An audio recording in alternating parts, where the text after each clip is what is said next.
kepada pembahasan berikut, yaitu bagaimana Pancasila dalam arus sejarah bangsa Indonesia. Poin ke-1 yaitu periode pengusulan Pancasila. Terbentuknya Badan BPUPKI ini merupakan cikal bakal munculnya ideologi bangsa Indonesia. Diawali dengan lahirnya rasa nasionalisme yang menjadi pembuka pintu gerbang kemerdekaan bangsa Indonesia. Sidang-sidang BPUPKI berlangsung secara bertahap dan penuh dengan semangat musyawarah.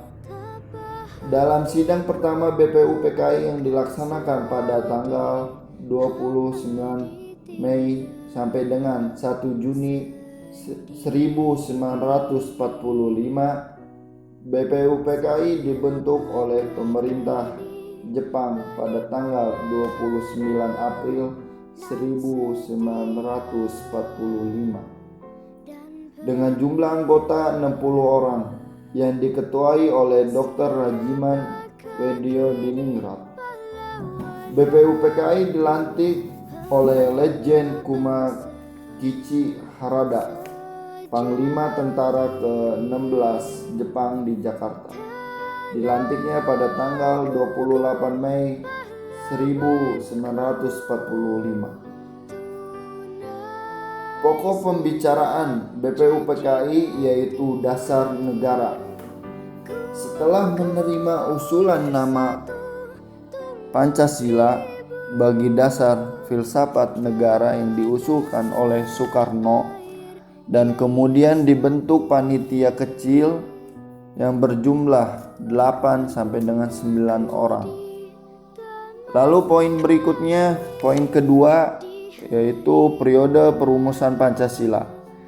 Sidang BPUPKI yang kedua pada tanggal 10 sampai dengan 16 Juli 1945. Dalam hal ini disetujuinya naskah awal yaitu pembukaan hukum dasar atau yang dikenal dengan nama Piagam Jakarta,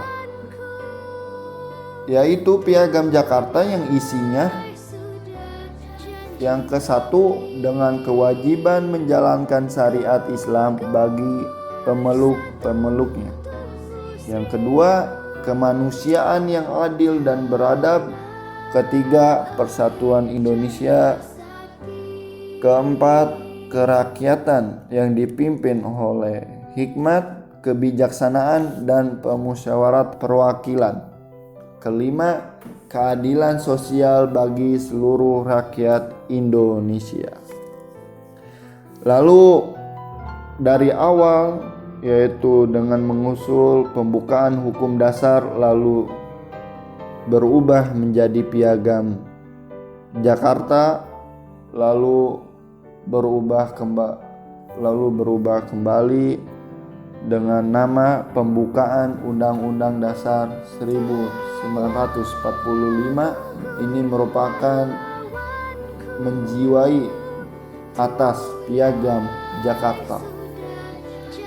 Maka daripada hal itu, janji Jepang atas kemerdekaan Indonesia, yaitu dengan diadakannya Badan PPKI, lalu direncanakannya pada tanggal 24 Agustus 1945 merupakan kemerdekaan untuk Indonesia. Akan tetapi pemerintahan Jepang kalah perang di Asia oleh sekutu.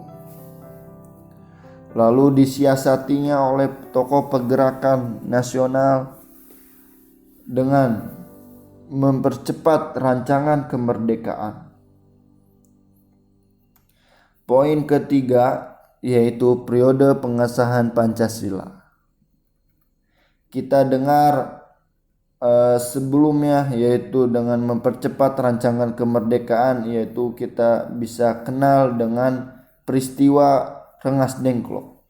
Ini merupakan titik awal untuk untuk direncanakannya kemerdekaan itu dengan secepat-cepatnya, yaitu dengan direncanakannya oleh kaum muda dengan menculik Bung Karno dan Bung Hatta, yaitu ke Rengas Dengklok, supaya kemerdekaan Indonesia ini disegerakan.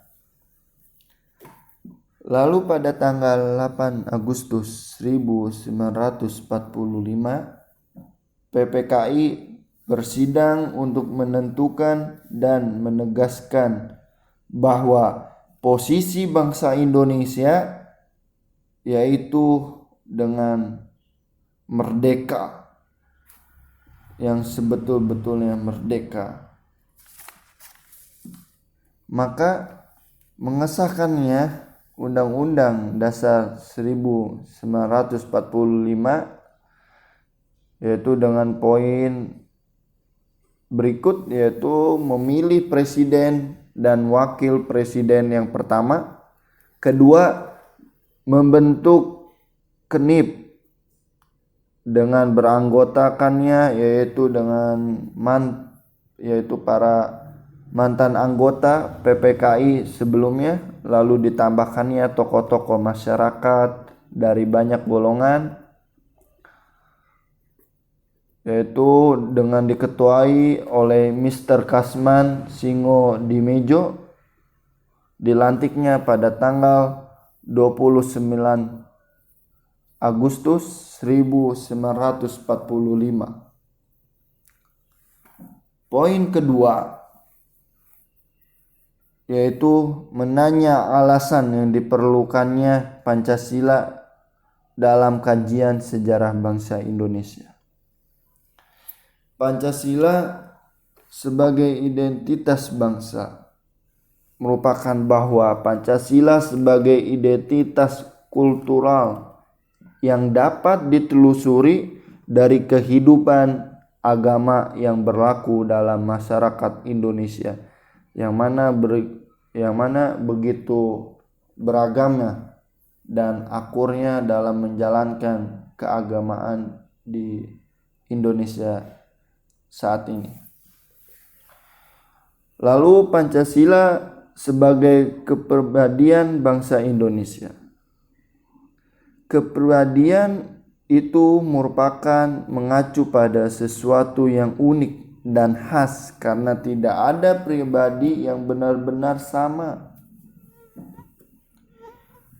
Maka daripada hal itu, kelima sila Pancasila tersebut mencerminkan kepribadian bangsa karena diangkat dari nilai-nilai kehidupan bermasyarakat di Indonesia sendiri dan dilaksanakan secara simultan.